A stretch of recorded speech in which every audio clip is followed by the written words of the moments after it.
शांति।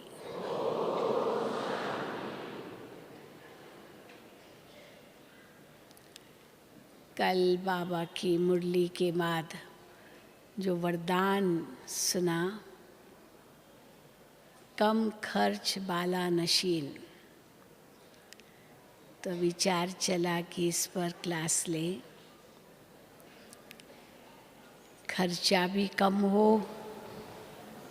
और सफलता भी ज़्यादा मिले।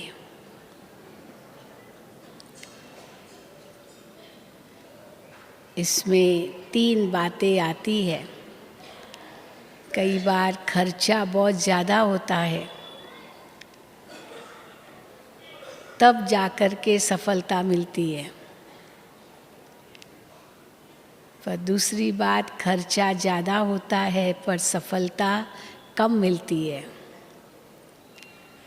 और तीसरी बात है कि खर्चा भी कम हो पर सफलता ज़्यादा हो।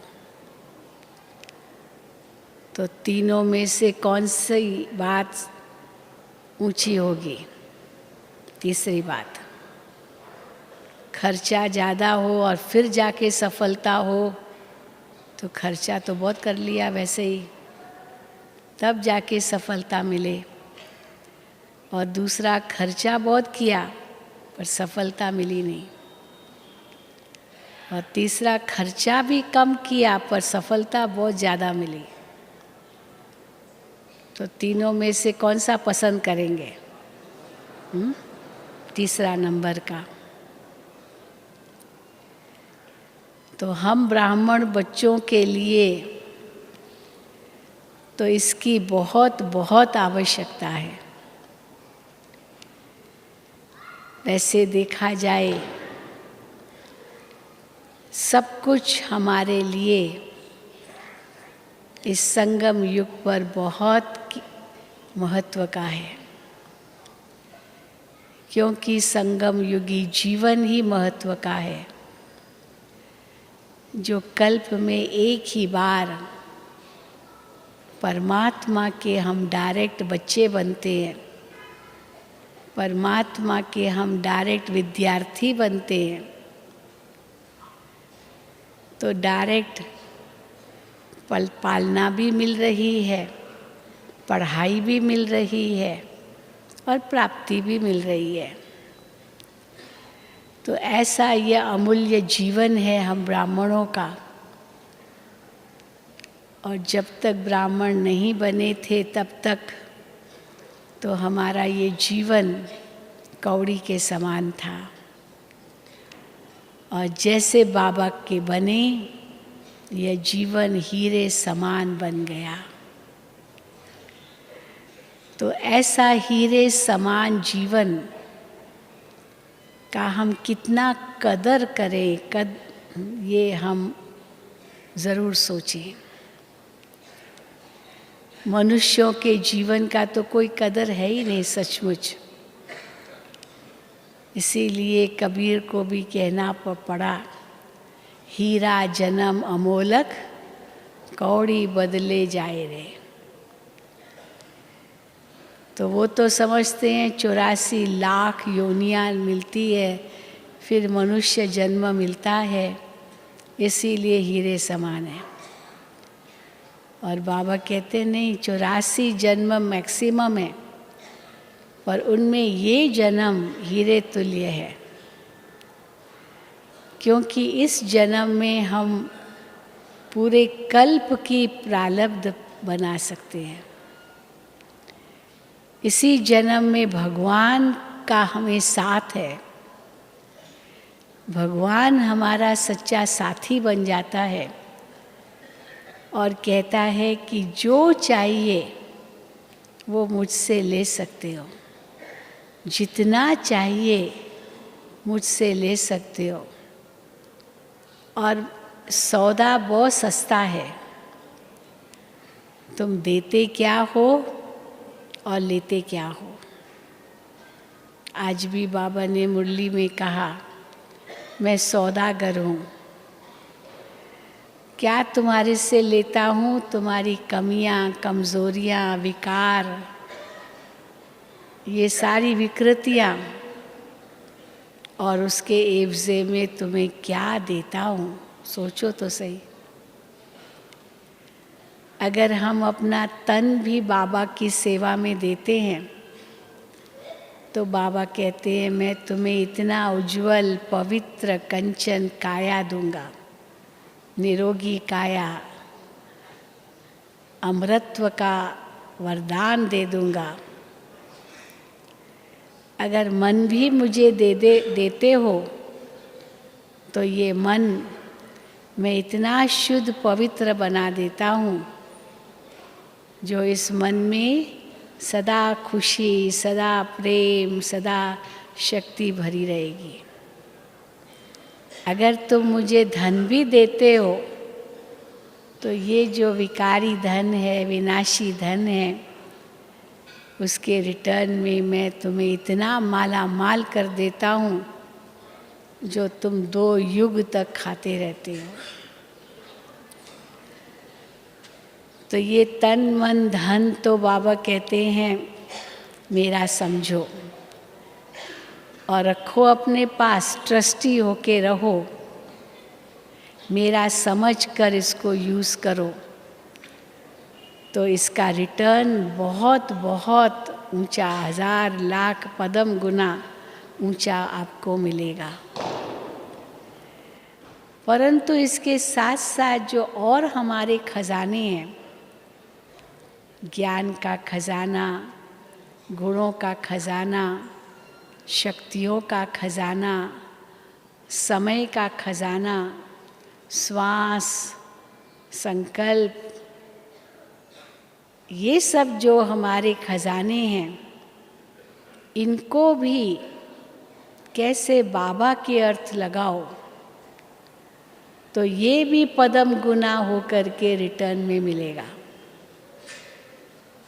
भक्ति मार्ग में तो तुमने इनडायरेक्ट दिया, अभी मैं डायरेक्ट आया हूँ, इसका एवज़ा बहुत ज़्यादा है।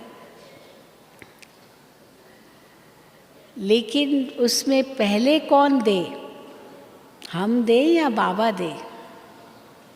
कौन पहले दे? हम लेने वाले हैं या देने वाले हैं? पहले कौन दे? पहले हम दे या बाबा हमको दे? जी, पहले हम दे या पहले बाबा दे? पहले हम दे। वैसे भी कहावत है, तुम एक कदम आगे आओ, माना एक कदम अपना दो तो मैं 1000 कदम पदम कदम तुम्हारे आगे आऊँगा। तुम एक संकल्प का हिम्मत रखो, एक संकल्प, वो हिम्मत का संकल्प रखो तो लाख पदम गुना में मदद करने लिए तैयार हूँ। तो पहला कदम तो बच्चों का चाहिए। परमात्मा की मदद तो अवश्य मिलती है, लेकिन उनको मिलती है जो पहला कदम हिम्मत का रखते हैं। परमात्मा से प्राप्ति तो उनको मिलती है जो पहले अपना सब कुछ उनका समझते हैं। भक्ति मार्ग में ऐसे नहीं था, भले गाते थे, लेकिन हमने तो यही सोचा कि बस वो ही मुझे देता जाए, मुझे भी कुछ देना है, ये कभी नहीं सोचा। और यहाँ तक कह दिया कि भगवान मैं आपको क्या दूँ, क्या दूँ, मेरे पास है ही क्या जो मैं तुमको दूँ। लेकिन बाबा कहते जो भी है वो भी तो हिम्मत रख के मेरे शिव बाबा का है ये तो समझो पहले। उसमें तो मोह रख के बैठे हैं, उस पर तो अधिकार रख के बैठे हैं, उसको तो अपना समझ के बैठे हैं और फिर भगवान से मांगते ही रहे, धन दो, पुत्र दो, हाँ, मकान दो, ज़मीन दो, नौकरी दो, धंधा दो, ये दो, वो दो, दो दो दो, यही करते रहे भक्ति मार्ग में। और किया क्या भगवान के सामने जाकर? कभी ये भी कहा कि बाबा भगवान ये भी लो, ये भी लो। अगर कहा भी ये विषय विकार है मेरे अंदर, ये भी कहा विषय विकार मिटाओ, पाप हरो देवा, ये भगवान को ज़रूर कहा कि मेरे विषय विकार को मिटाओ, मेरे पाप को हरो।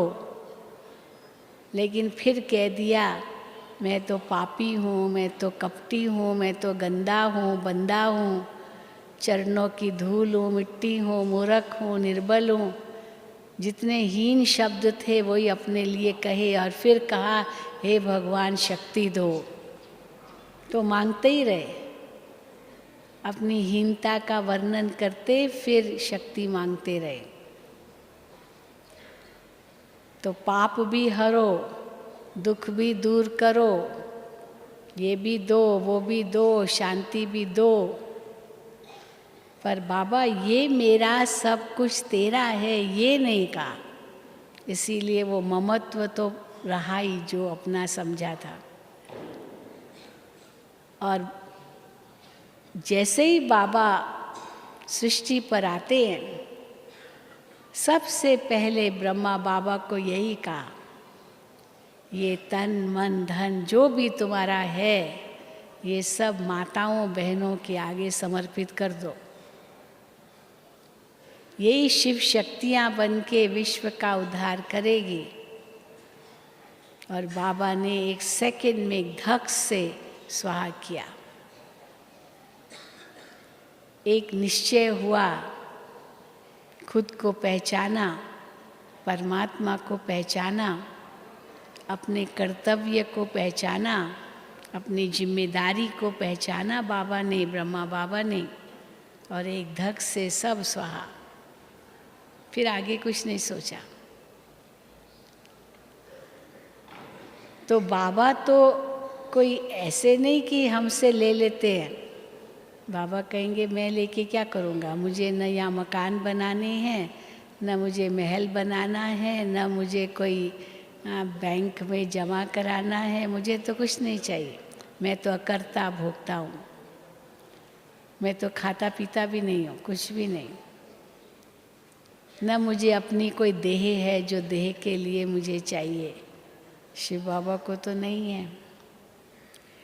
तो जब ये पता है और बाबा कहते हैं, फिर भी बच्चे हृदय विधीरण होते हैं, क्योंकि वो निश्चय नहीं है। और निश्चय बैठ जाए, हो जाए, फिर तो एक धक से स्वाहा हो जाए। क्योंकि बाबा कहते हैं हाँ, प्राप्ति बहुत है, इसमें देना कुछ नहीं है, लेना ही लेना है। एक पाई देनी है, इतना ही देना है और इतना लेना है। सस्ता सौदा है, कुछ भी मेहनत नहीं है, मोहब्बत से चलना है। लेकिन होता क्या है, बाबा ने आज भी कहा, ये माया बड़ी दुस्तर है। ये माया करने नहीं देती है। आज निश्चय बुद्धि बनते हैं, कल एकदम संशय बुद्धि बन जाती है। और जितनी भी कमाई की वो सब खत्म, पानी फिर गया।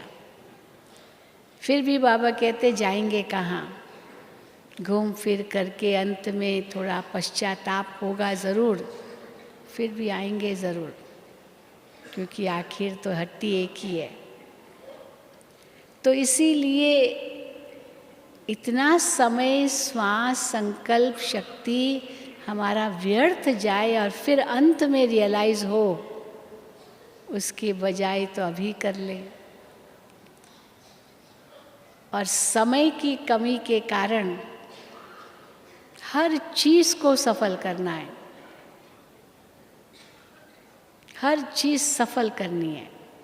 अभी सफल करने के भी 3 तरीके हैं। जैसे धन को हम सफल करना चाहते हैं तो 3 तरीके हैं। एक तरीका है कि हम दान करते जाएं, दूसरों को देते जाएं। तो जितना दान करते हैं, बाबा कहते हैं भक्ति मार्ग में भी दान करते थे, तो इसके रिटर्न में अगले जन्म में अच्छे धनवान के पास जन्म लेते हैं। ये दान की प्रक्रिया है। जो आवश्यक, जिन ज़रूरतमंद है उनको देते हैं, तो अवश्य इसका लाभ ये मिलता है कि रिटर्न मिलता है। तो सफल भी हुआ वो, किसके कार्य में भी लगा, उसकी दुआएं भी मिली और साथ साथ रिटर्न भी मिला। ये एक तरीका है सफल करने का।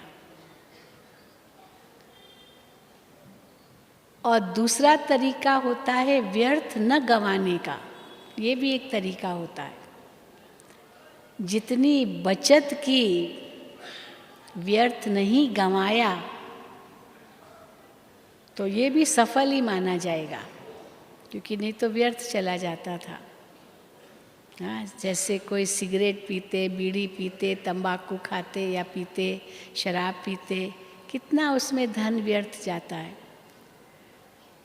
और जैसे बाबा के बनते हैं, इनसे तो बचत हो ही जाती है, वो खर्चा तो कम हो गया। तो ये बचत करना, ये भी सफल करना है, क्योंकि उसका सदुपयोग हम करेंगे, नहीं तो दुरुपयोग हो रहा था। तो एक है दान करने से सफलता मिलती है, दूसरा बचत करने से सफलता मिलती है, और फिर तीसरा भी एक रास्ता है कि ज़्यादा कमाने से, मेहनत की तो सफलता मिली।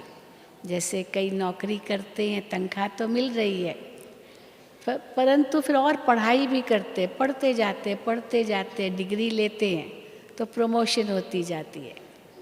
और प्रमोशन होती जाती है तो ज़रूर तनख्वाह बढ़ती है, तो वो भी प्राप्ति है, वो भी सफलता है। तो मेहनत करके पढ़ाई की और उससे जो पाया, वो एक प्रकार की प्राप्ति है, वो सफलता है। और दूसरा है कि दान पुण्य किया, हाथों से तो गया, लेकिन वो सफलता में ही आएगा, क्योंकि ज़रूरतमंदों को मिला, उसकी दुआएं जो मिली वो हमें शांति देगी, खुशी देगी, सफलता देगी। और तीसरा है कि जो व्यर्थ जा रहा था उसको बचा दिया, तो बचा दिया तो वो भी तो सफलता हुई, वो भी तो प्राप्ति हुई। अब बाबा भी हम बच्चों को हमको जो इतना खजाना बाबा देते हैं, कम खर्च बाला नशीन, खर्चा भी कम हो और सफलता भी अधिक मिले। और उसके लिए हमको क्या क्या देखना है, क्या क्या सोचना है, किन बातों पर ध्यान देना है। तो पहली बात, जैसे वो पढ़ाई पढ़ते जाते हैं और प्रमोशन होती जाती है, डिग्री मिलती जाती है, एक सफलता है। तो बाबा कहते हैं कि अपना समय, श्वास, संकल्प, शक्ति, ज्ञान रत्नों को इकट्ठा करने में लगाओ, तो देखो कैसे आपकी खुशी बढ़ती जाएगी। और संसार की बातें सुनना, पर चिंतन करना, इधर उधर की वाहियात बातें सुनकर टाइम वेस्ट करना, उसके बजाय फ्री बैठे हैं, चलो मुरली ले लो हाथ में और पढ़ो। फ्री बैठे हैं, चलो ज्ञान अमृत पढ़ लो, कोई अच्छी बातें पढ़ो। बाबा के ज्ञान रत्न बहुत तरीके से मिलते हैं।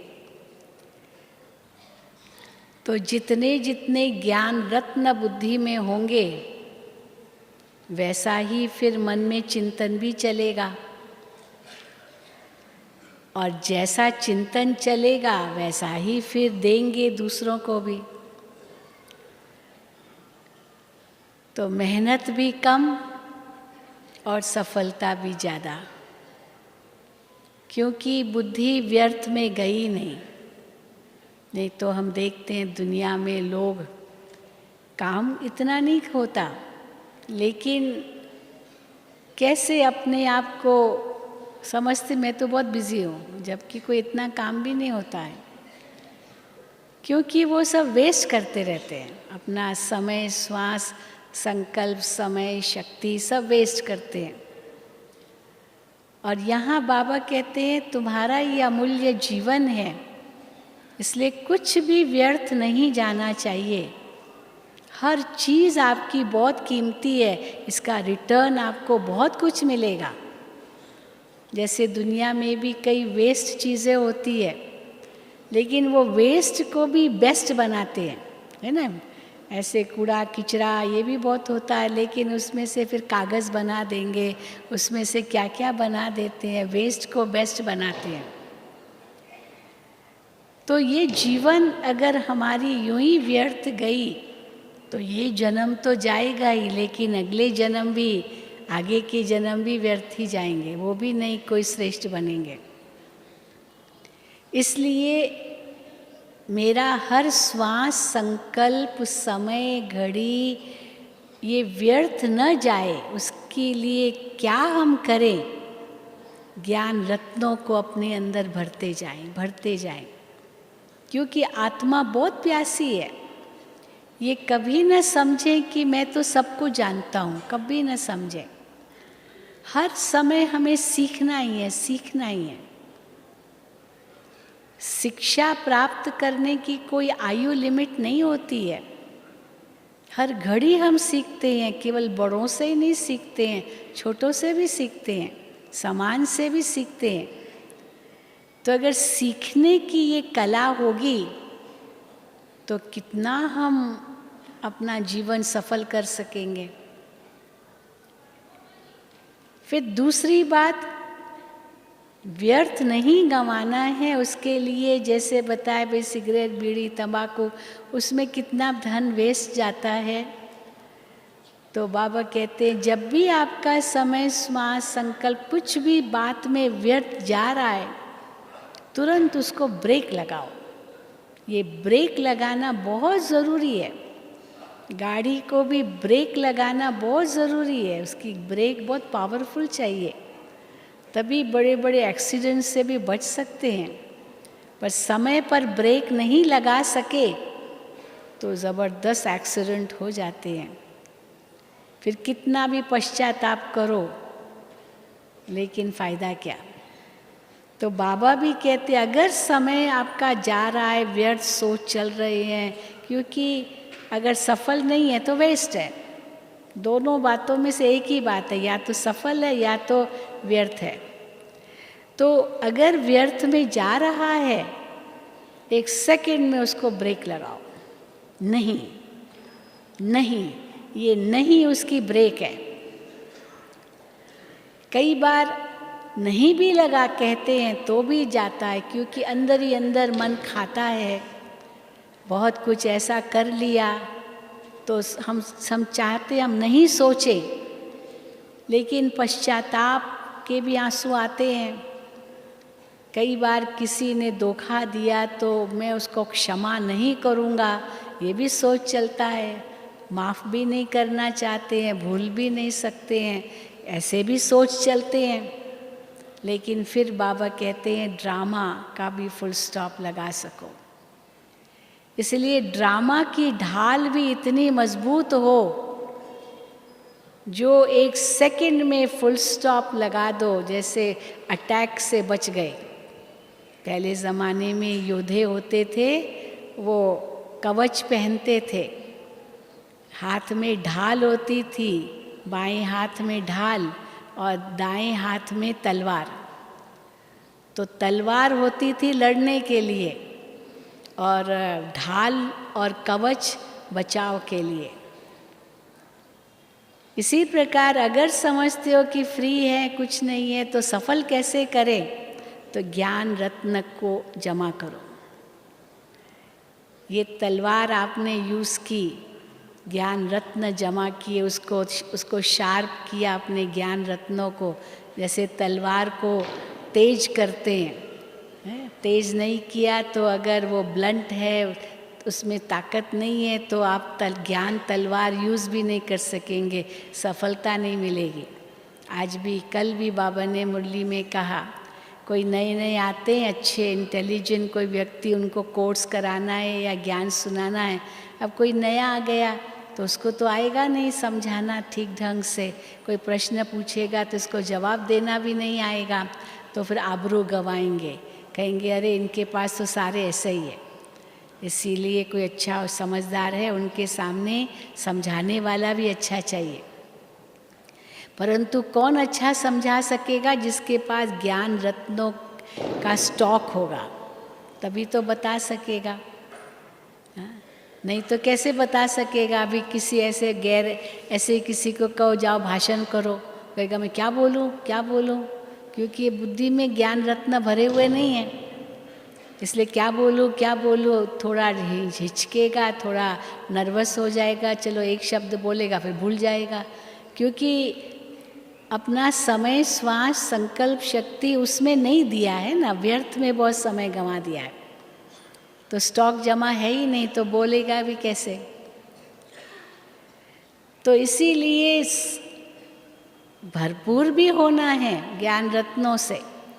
दूसरा, एक सेकंड में फुल स्टॉप भी लगाना है।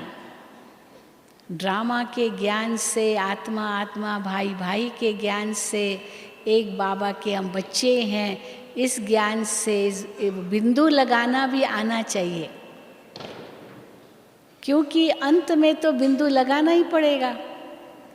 आज भी बाबा ने मुरली में कहा, हाँ सारा जीवन तो भगवान को याद किया ही नहीं, अब जब अंत की घड़ी आई है तो उनको कहते भाई अभी भगवान को याद करो, राम राम याद करो।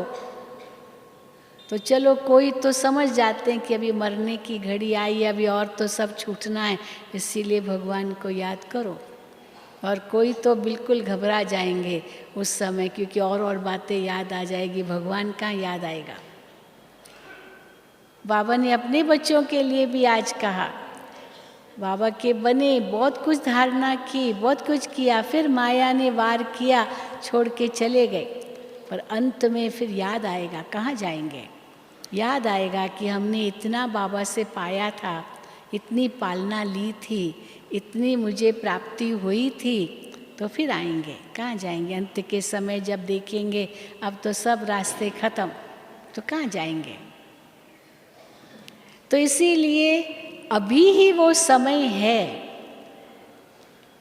अपने श्वास, संकल्प शक्ति की बचत के लिए फुल स्टॉप लगाना बहुत ज़रूरी है। इसलिए ड्रामा की ढाल और योग का कवच ये हर वक्त पड़ा रहे। जब भी कोई ऐसी बात सामने आ जाए, हाँ ड्रामा, बिंदु लग गया, कोई प्रश्न नहीं, क्योंकि व्यर्थ में कितने प्रश्न चलते ही रहते। ये क्या हुआ, ये क्यों हुआ, ये कैसे हुआ, ये कब हुआ, ये कहाँ हुआ, क्या, क्यों, कहाँ, कब, कैसे, कौन, बस वो प्रश्न ही प्रश्न मन में चलते और व्यर्थ जाता रहता है, जबकि उसकी कोई आवश्यकता नहीं। और बात पूरी हो गई तो खत्म, बस बिंदु लग गया। ये भी एक बचत का खाता है, ये भी कम खर्च वाला नशीन है, क्योंकि वो समय, श्वास, संकल्प शक्ति को हम सेवा में लगा सकते हैं, सफल कर सकते हैं, नहीं तो व्यर्थ सोच में ही चला जाता है। तो योग का कवच पड़ा रहे, बस चलो बाबा की याद में, ये क्यों नहीं ऐसे हो रहा, ये विघ्न आया फलान, चलो छोड़ो, चलो बाबा को याद करो, बाबा मदद करेगा। बस जैसे ये सोचा, बाबा के कमरे में गए, बाबा मदद करेगा, देखो कैसे कार्य सफल हो जाता है। ड्रामा कह करके मन बुद्धि को बिंदु दे दिया, अंतर में शक्ति आ गई और वो जो शक्ति आई ना, तो परिस्थिति का आप सामना सहज कर सकेंगे। परंतु क्या, क्यों, कहाँ, कौन, कैसे, उसमें समय चला गया, शक्ति चली गई, श्वास चला गया, तो वो विघ्न इतना छोटा रूप और बड़ा रूप बन के आएगा। इसीलिए बाबा कहते हैं कम खर्च बाला नशीन माना, अपने संकल्प को 1 सेकंड में फुल स्टॉप लगा सको, फिनिश, इसको आगे नहीं बढ़ाना है। कई बार ऐसे होता है कि क्षमा तो कर देते हैं, क्षमा करना कोई बड़ी बात नहीं है, बड़ा दिल चाहिए क्षमा करने के लिए, कई तो वो भी नहीं कर पाते हैं।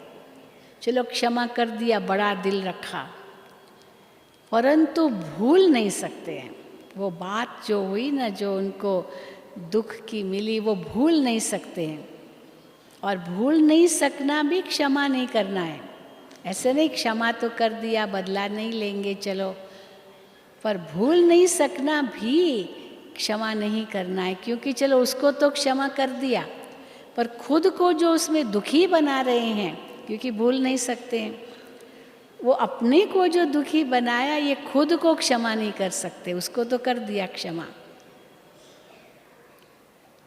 इसलिए खुद को भी क्षमा करना है, इसलिए भूलना ही पड़ेगा। और उसी में आत्मा का कल्याण है, नहीं तो कितना समय, श्वास, संकल्प शक्ति व्यर्थ जाती है।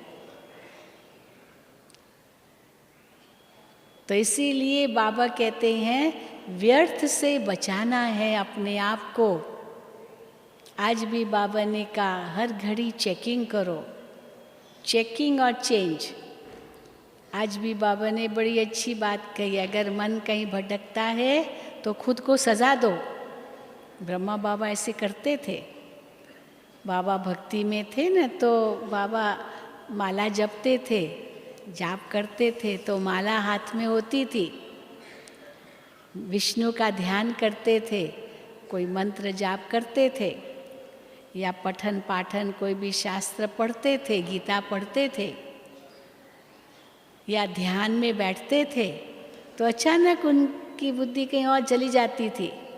तो एकदम से बाबा को सावधान करने, अपने को सावधान करने लिए बाबा क्या करते थे, ऐसे चपट मारते थे, अपने को थप्पड़ मारते थे, हे मन तुम कहाँ चला गया, या चूटी मारते थे, जो मारते ना चूटी, क्या बोलते हैं, पिंच करते हैं। तो एकदम से जैसे ख्याल आ जाता है कि ये कहाँ मैं बहक गया। तो अपने आप को बाबा सावधान करते थे, भक्ति में भी, ज्ञान में तो और भी सावधान करना पड़ेगा, क्योंकि जीवन बहुत अमूल्य है ये। इसीलिए बाबा कहते हैं फुल स्टॉप लगाना आना चाहिए, और यही पुरुषार्थ है हमारा।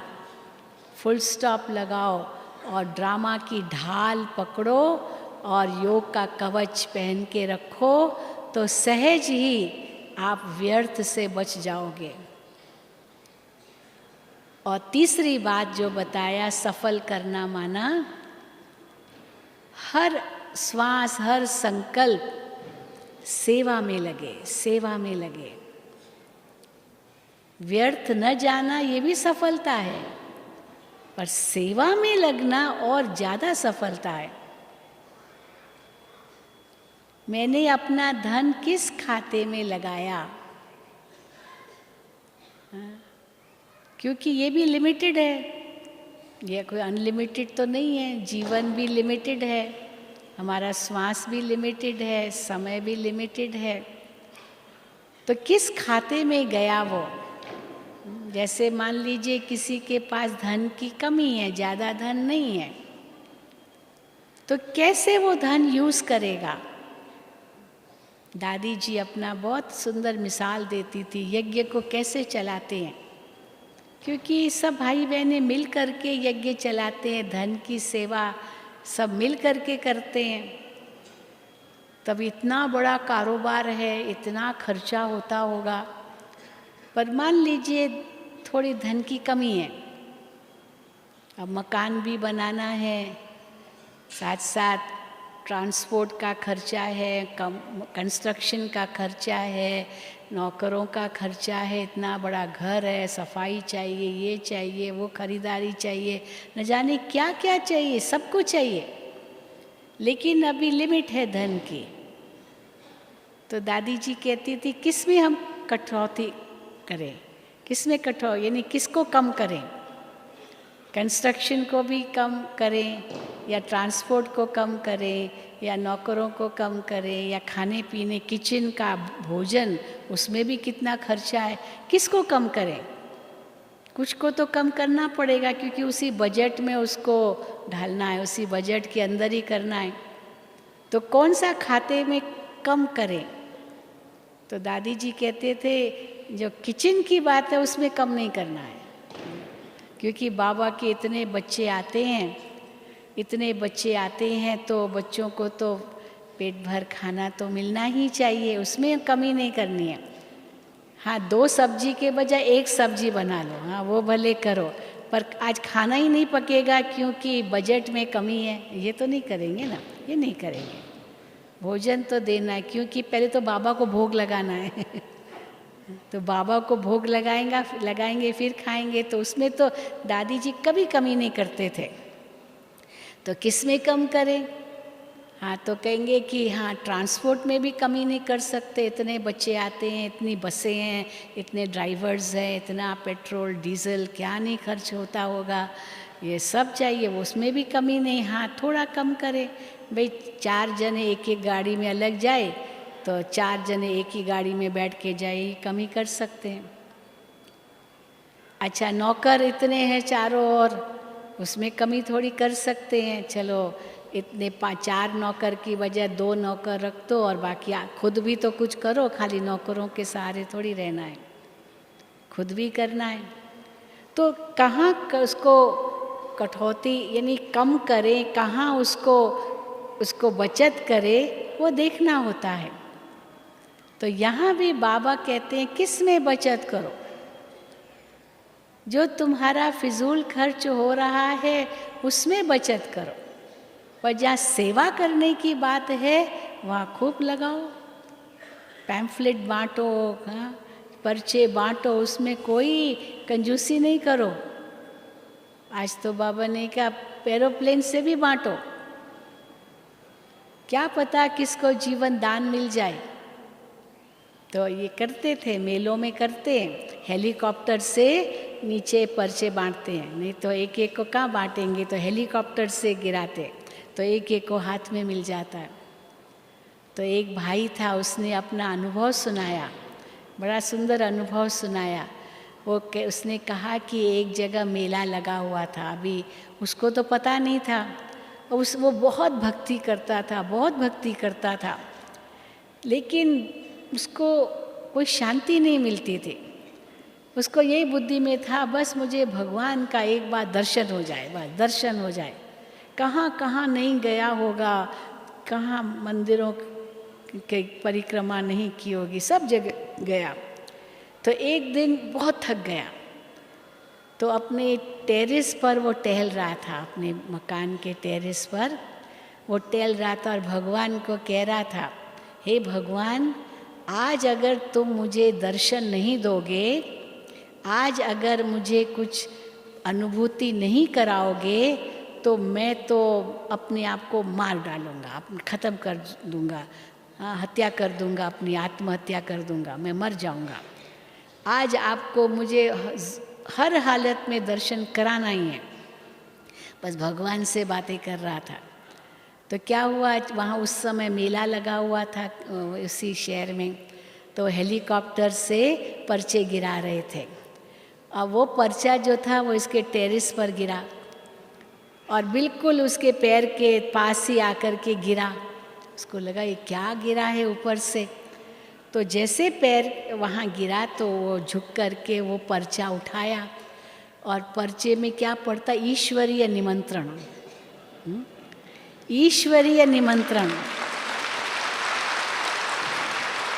भगवान ने निमंत्रण दिया है। वो कैसा निमंत्रण होता है, भगवान का निमंत्रण का मतलब क्या है। वैसे अगर भगवान का निमंत्रण आता है माना मरने का निमंत्रण होता है क्योंकि भगवान के पास कब जाते हैं? मरने के बाद ही जाते हैं। मरने के बाद ही स्वर्ग मिलता है, यही कहते हैं ना। स्वर्ग भी कैसे मिलेगा? मरने के बाद ही कहते स्वर्ग पधारा। तो मरने के बाद ही भगवान मिलता है या स्वर्ग मिलता है। अब ये ईश्वरीय निमंत्रण, वो तो तैयार था मरने के लिए पहले से ही तैयार था। तो पढ़ने लगा और पढ़ करके उसको पता चला कि वहाँ पर मेला लगा हुआ है किसी स्थान पर। अब भगवान ने निमंत्रण दिया है ये मेला देखने के लिए आओ, तो गया। और जैसे गया और सब सुना, और फिर उसको वहाँ जो मेडिटेशन रूम बनाया था वहाँ पर बिठाया, और जैसे बैठा बाबा का चित्र सामने था, बस दृष्टि लेता गया, शिव बाबा का बिंदु रूप वो लाइट का वो उसके सामने आया, बस उसको देखा, तुरंत उसको साक्षात्कार हो गया, ज्योति का साक्षात्कार हो गया। अरे इतना सुंदर उसको अनुभव हुआ, बस का मुझे भगवान ने दर्शन दे दिए, भगवान ने दर्शन दे दिए। हाँ भगवान, अब मैं तेरा हो गया। तो कहाँ वो मरने जा रहा था और कहाँ भगवान ने उसको अपने पास बुला लिया। तो देखो, तो कैसे उसका जीवन सफल हो गया। अब वो अगर मेला हम लोग नहीं करते या वो हेलीकॉप्टर का खर्चा नहीं करते, मानो कि नहीं खर्चा होगा, ये करेंगे खर्चा होगा, तो वो उस आत्मा की सेवा कैसे होती? कौन उसको पर्चा देने उसके मकान में जाता है? ऐसे तो नहीं जाते। पर ये ऊपर से गिरा आकाश से जैसे गिरा, तो उसकी सेवा हो गई और वो बाबा का बच्चा बन गया। तो इसीलिए इस खर्चे को खर्चा नहीं समझते हैं, इस खर्चे को सफलता समझते हैं। कई बार बाबा मुरली में कहते हैं कि समझो आपके पास कोई छोटी छोटी किताबें हैं, अब आप दूसरों को बांटते हो, वो कहेगा ये कितने की किताब है? आप कहेंगे कोई बात नहीं, आप ले लो, आप ले लो, आपको हम दे रहे हैं, आप पढ़ना, बहुत अच्छा है, फ्री है, आप ले लो। तो वो कहेगा नहीं नहीं, इसकी कीमत कितनी है? तो आप उसको कहो कि देखो इसकी कीमत तो अनगिनत है, इसकी कीमत तो कोई बता ही नहीं सकता, लेकिन भगवान ने इसको फ्री दिया है। पर अगर आप चाहते हो देना तो आपके ऊपर है कितना दो, ताकि हम और बना करके बांट सकें। तो अब उसके ऊपर है ये नहीं कि 2 रुपए की है तो 2 रुपया लेना है। वैसे फ्री हल्की सस्ती चीज़ें होती, चलो फ्री बांटते हैं, कितनी चीज़ें फ्री बांटते रहते हैं, पर खर्चा तो हुआ होगा ना, बिना खर्चे का थोड़ी हुआ है। कई आते हैं विदेशों में तो कोई भी चीज़ फ्री नहीं होती है, लेकिन हम लोगों के जितने भी प्रोग्राम विदेशों में होते हैं कहीं की भी टिकट नहीं होती है, नो टिकट, यानी कोई टिकट लेकर के अंदर आना है प्रोग्राम में। ब्रह्मा कुमारियों के प्रोग्राम में कोई टिकट नहीं होती, लेकिन पासेस ज़रूर देते हैं, क्योंकि रजिस्ट्रेशन मैंडेटरी है, रजिस्ट्रेशन बहुत ज़रूरी है। नहीं तो अगर हॉल 500 का है और 1000 आ जाए तो कहाँ बिठाएंगे, इसलिए उसकी लिमिट रखते हैं। लेकिन रजिस्ट्रेशन ज़रूरी है, पर पैसा लेकर के नहीं कोई टिकट देते। तो लोग पूछते हैं कि आप लोग सब फ्री करते हो तो आपका खर्चा कैसे चलता है? यहाँ भी देखो, आप और सत्संगों में जाओ, सन्यासियों के पास जाओ, वहाँ भोजन ऐसे ही थोड़ी मिलता है। कोई तो फ्री लंगर उनका चलता है, लेकिन कई ऐसे जगह पर जाएंगे कूपन मिलेगा, वो पैसा दे कर के कूपन लेना होता है, तब जा कर के भोजन मिलता है। लेकिन यहाँ तो पिता का घर है, पिता के घर में बच्चों को थोड़ी कोई पैसा दे कर के कूपन लेना होता है। हाँ, वो तो नहीं होगा। पिता के घर में तो बच्चे खाएंगे, और खाएंगे कितना? चलो 100 रुपए का भी खाया, पर 10,000 दे के गए तो ऐसे थोड़ी कि जितना खाया उतना ही दिया, वो तो 10 गुना 100 गुना ज़्यादा भी दे सकते हैं। और कोई होंगे बेचारे गरीब होंगे जो नहीं भी दे सकते हैं, चलो खाया, पेट भरा, बाबा को याद किया, तो जिसने दिया सहयोग उसका पुण्य बन गया। तो ये ऐसे चलता है। इसीलिए सेवा के खातिर अगर कुछ भी धन यूज़ होता है, तन यूज़ होता है या कोई भी बात यूज़ होती है, वो खर्चा नहीं है, वो वास्तव में सफलता है। क्योंकि उससे भी अनेक आत्माओं की दुआएं मिलेगी और उन दुआओं से हम पल रहे हैं।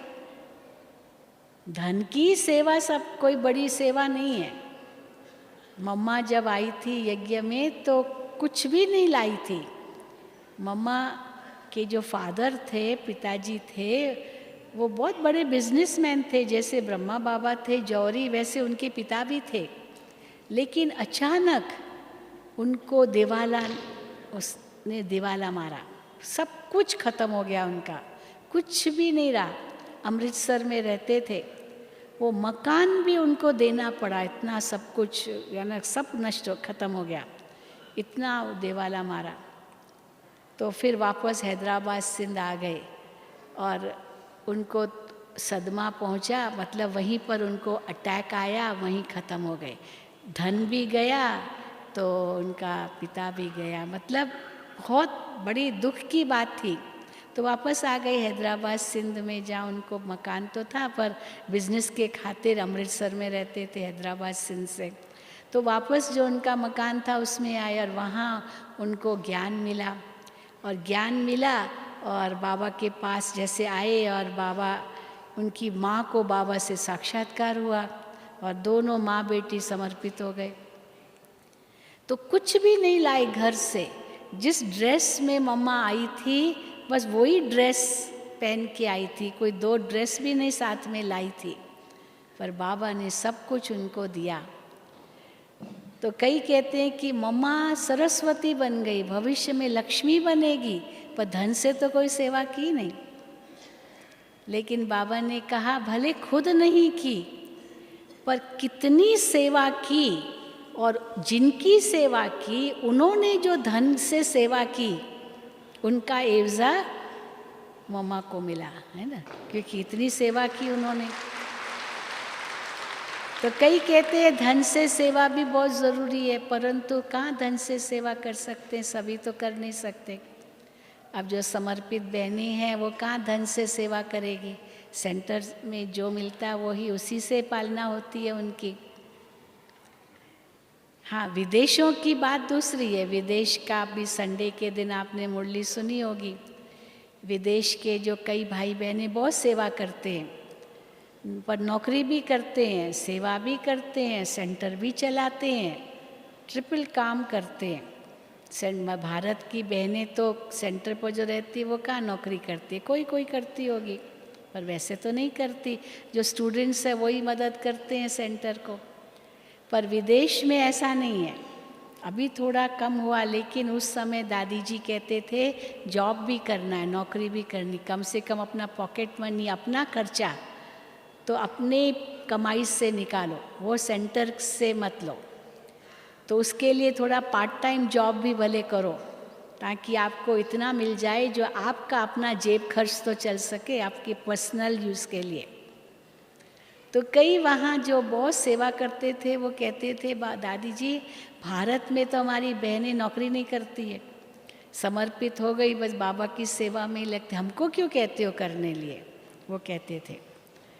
तो दादी उनको कहती देखो विदेश की बात दूसरी है, भारत की बात दूसरी है। विदेश में महंगाई बहुत है और महंगाई होने के कारण हर एक को जॉब करना पड़ता है, भारत में ज़रूरत नहीं है इतनी, तो इसीलिए और सेवाएं बहुत है। हाँ, जब समय आएगा और आप इस सेवा में बहुत लग जाओगे तो अपने आप बाबा नौकरी छुड़वा देगा, वो चिंता नहीं करो, आप श्रीमत पर चलो। ऐसे नहीं कि क्यों हमसे नौकरी करवाते। अब भारत में इसका ऑपोजिट है, कई बहनें कहेंगे हम तो नौकरी करके अपने पाँव पर ही खड़े होंगे। हाँ, समर्पित होना माना बंधन में आना, हम अपने पाँव पर खड़े होंगे। लेकिन जो श्रीमत बाबा की मिले उस अनुसार करना है, श्रीमत से में ही कल्याण है, ये समझ करके हम बाबा की सेवा करते हैं। तो इसीलिए जैसे बाबा की श्रीमत मिले उसी अनुसार हम करते हैं, तो कितना ऊंचा भाग्य हमारा बनता है। और भाग्य बनाना हमारे हाथ में है। ऐसे भी कोई नहीं सोचे, कोई बात नहीं, ड्रामा अनुसार जैसे कल्प पहले हुआ था वैसे होगा, वो तो हम जानते ही नहीं है ना। कई ड्रामा को पहले रखते हैं, पुरुषार्थ से पहले ड्रामा को रख देते हैं, पर ड्रामा को पहले नहीं रखना है। पुरुषार्थ जो किया उसमें अगर चलो सफलता नहीं मिली तो ड्रामा आप कह सकते हैं, उसमें भी सफलता है ज़रूर। सफलता क्या है? अनुभव तो बड़ा, अनुभव होना भी सफलता है। ये कोई नहीं समझे कि अनुभव तो क्या हुआ, सफलता तो मिली नहीं, पर वो अनुभव भी एक सफलता है, क्योंकि उस अनुभव से आप की अंदर की शक्ति और बढ़ेगी सामना करने के लिए। इसीलिए कभी मत समझे कि असफलता हुई, सफलता मिली नहीं। हर कदम कदम में ब्राह्मणों के सफलता समाई हुई है, पर ये सफलता तब महसूस होगी जब पूरा ज्ञान हमको स्पष्ट होगा। और उस स्पष्टीकरण से, ड्रामा के ज्ञान से, आत्मा के ज्ञान से, परमात्मा के ज्ञान से, कैसे समय को, श्वास को, संकल्प को, शक्ति को सफल करना है, व्यर्थ नहीं गंवाना है, सेवा में लगा करके भी सफल करना है, बिंदु लगा करके भी सफल करना है, ज्ञान रत्नों को जमा करके भी सफल करना है, क्योंकि यही आत्मा के साथ जाएगा। हम बताते हैं ना अष्ट शक्तियों में, तो उसमें समेटने की शक्ति बताते हैं। तो समेटने की शक्ति में क्या दिखाया है? हाँ, एक बिस्तरा है और दूसरी एक पेटी है। तो पेटी बिस्तरा गोल समेट लिया, सब अभी जा रहे हैं परम धाम वापस। तो समेटने का अर्थ क्या है वास्तव में? जो आत्मा के साथ जाने वाली चीज़ है उसको अपने साथ रखना है, और जो शरीर के साथ खत्म होने वाली चीज़ है उसको खत्म करके और आत्मा के साथ जाने वाली चीज़ को अपने पास रखना है। तो आत्मा के साथ जाने वाली चीज़ क्या है? एक तो है हमारा मन, दूसरी है हमारी बुद्धि, तीसरे हैं हमारे संस्कार। और जब भी यात्रा पर जाते हैं तो ये तीन चीज़ें तो साथ में होती ही है। क्या होता है? पहले एक पर्स होती है, हाँ, पर्स तो ज़रूरी है, हाथ में बहनें पर्स लेती है ना, या हैंड बैग लेती है, वो तो बहुत ज़रूरी है। वो हैंडी बैग होती है, हैंड बैग, हैंडी बैग माना उसमें जब जो भी पूरा समय जो काम की चीज़ है वो हैंड बैग में रखते हैं। दवाइयाँ है, पानी है, खाना है, या पैसा है, कुछ भी है। विदेश जाते तो पासपोर्ट है, टिकट है, सब अपने साथ रखना होता है, ऐसे नहीं किसी और को दिया, वो अपने हैंड बैग में रखना होता है।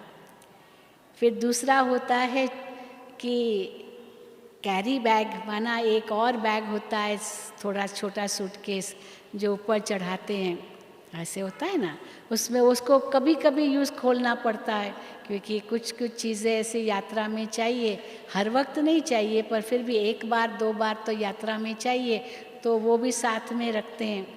लेकिन तीसरा होता है जो चेक इन लगेज, विदेश जाते हैं या कहीं भी फ्लाइट में जाते हैं या ट्रेन में भी जाते हैं तो एक बड़ा होता है वो सूटकेस, उसको खोलते नहीं हैं, क्योंकि जब डेस्टिनेशन जाएंगे, जब मंजिल पर जाएंगे तब जा कर के खोलेंगे, बीच में नहीं खोलेंगे, क्योंकि खोलना माना पता नहीं कितना निकल आएगा, तो उसको तो भरपूर रखते हैं ताकि वो बीच में न खोलें।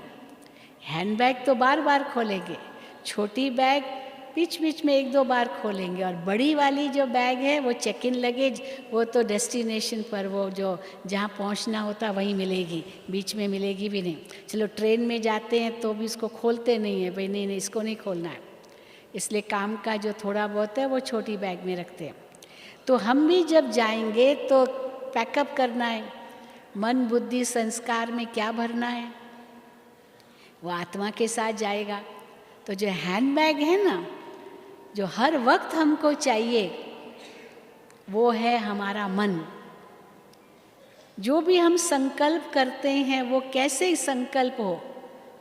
काम के संकल्प हो, ज्ञान युक्त संकल्प हो, सेवा के संकल्प हो। और उसमें भी बाबा कहते जिस समय जो संकल्प करना है उसी समय वही संकल्प चले। अगर समय अनुकूल नहीं है और हम संकल्प भले काम का संकल्प है पर वो समय उसके लिए नहीं है तो भी वो व्यर्थ के खाते में जाएगा, ज़रूर व्यर्थ के। अभी यहाँ बैठे आप सोच रहे हो मेरे घर में क्या हो रहा होगा, मेरा फलाना आया होगा, नहीं आया होगा, वो बच्चे क्या कर रहे होंगे, दफ्तर में क्या कर, अभी क्या फ़ायदा ये सोचने से, अभी तो कुछ कर नहीं सकते हो। आप सौंप के आ गए भाई हम आएंगे 5-6 दिन के बाद, अभी सोचने से तो फ़ायदा नहीं होगा ना, इसलिए वो व्यर्थ में जाएगा भले कितना भी वो आवश्यक संकल्प है। तो बाबा कहते हैं मन में क्या सोचो, क्या रखो, तो ज्ञान रत्न रखो, ड्रामा का ज्ञान, आत्मा का ज्ञान, परमात्मा का ज्ञान, बाबा की मुरली की पॉइंट्स, ये बुद्धि में रखो। तो कोई भी परिस्थिति आए तो तुरंत वो ज्ञान की पॉइंट यूज़ कर सको। ढूंढने कहाँ जाएंगे वो ज्ञान की पॉइंट, कौन सी मुरली में ये पॉइंट थी, देखो तो सही, पढ़ूँ तो सही, उस समय टाइम कहाँ है। तो ज्ञान की पॉइंट्स आपके हैंडबैग में हो, माना मन के अंदर सदा फिक्स हो, हर वक्त आप उसको यूज़ कर सको कोई भी परिस्थिति में। फिर जो छोटा सूटकेस, छोटा बैग जो यात्रा में बीच बीच में खोलते हैं वो आपकी बुद्धि है। तो बुद्धि में क्या भरो, गुणों का खजाना, इतने गुण भरपूर हो, देखते रहो, हाँ मेरे अंदर सहनशीलता है, मधुरता है, सरलता है, ये सारे गुण मेरे अंदर है, उसकी चेकिंग करते रहो। बीच बीच में परिस्थिति आए तो वो उसको यूज़ कर सको। बाकी ज्ञान तो हर वक्त यूज़ करना है, गुणों को समय प्रति समय यूज़ करना है, वो भी आपके साथ ही हो, मन बुद्धि तो साथ ही रहे। फिर तीसरा है संस्कार, संस्कार जो आपने अपने कर्मों से बनाए हैं। तो कर्मों पर भी इतना ध्यान हो पर मुझे फल उन कर्मों का अभी मिल जाए ये नहीं सोचो, ये उस समय नहीं खोलो। जैसे होल्ड ऑल में क्या देते, होल्ड ऑल, सब होल्ड, सब उसको डालते हैं, उसमें डालते जाते हैं जो हमको यात्रा में नहीं चाहिए, पर जब मंजिल पर पहुंचेंगे तब मिलेगा। तो वो हमारे संस्कार, तो वो संस्कार में हम क्या भरते जाएं, श्रेष्ठ कर्म भरते जाएं, श्रेष्ठ कर्म, वो श्रेष्ठ कर्म ऐसे भरते जाएं। फिर ये पूछे नहीं मैंने इसको इतनी मदद की, इसने मुझे क्या मदद की, सोचो नहीं, वो आपके संस्कार में भर गया। आज भी बाबा ने मुरली में कहा ना कितना ध्यान देना है, क्योंकि वो आदत बन जाएगी अगर वो रिपीटेड कर्म करेंगे, गलत कर्म। तो कर्म अगर सही होंगे वो संस्कार भले बने, पर गलत कर्मों के संस्कार तो न बने ना। तो इसीलिए वो संस्कार हमारे होल्ड ऑल में पढ़ते जाए, अभी रिटर्न नहीं चाहिए। नेकी कर दरिया में डाल, कहते हैं ना, एक कहावत है, नेकी कर दरिया में डाल। नेकी करने के बाद सोचना नहीं होता है कि मैंने इतनी इसकी मदद की, मैंने इसको इतना सहयोग दिया, मैंने ये किया, आपका भाग्य बना। और नेकी के लिए ये भी कहा जाता है, नेकी और पूछ पूछ। कोई अच्छा काम करना है तो 10 लोगों से पूछने थोड़ी जाएंगे, करूं ये करूं ये करूं। अरे नेकी और पूछ पूछ, पूछेंगे तो 10 लोग 10 बातें कहेंगे। नेकी का काम है, करो, आपका भाग्य बन जाएगा, आपका सफल हो जाएगा, सोचो नहीं। और उस समय पर किया तो सफलता ज़्यादा मिलेगी। अब समय के बाद किया, वो काम पूरा हो गया, फिर आप सोचेंगे मैं करूं, तो उतना नहीं मिलेगा। समय पर, आवश्यकता के समय, उस समय किया तो उसका 100 गुना मिल जाता है। और उस समय दाता बनो, मिल जाएगा, वापस आएगा, कहाँ जाएगा, भाग्य मेरा कहीं नहीं जाएगा। पर समय से पहले भाग्य से ज़्यादा कुछ नहीं मिलता। हाँ, समय से पहले भाग्य से ज़्यादा कुछ नहीं मिलता। तो समय से पहले रिटर्न नहीं चाहिए और भाग्य से ज़्यादा भी नहीं मिलेगा, पर उसके लिए पहले कर्म तो करो, तो भाग्य क्यों नहीं मिलेगा, कहाँ जाएगा मेरा भाग्य। तो देखो, कम खर्च बाला नशीन, जीवन हमारा ये भी सफल और जन्म जन्मांतर सफल, बिल्कुल निश्चिंत होकर सफल करके आगे यात्रा करनी है। ठीक है। ओम शांति, ओम शांति, ओम शांति। चलो।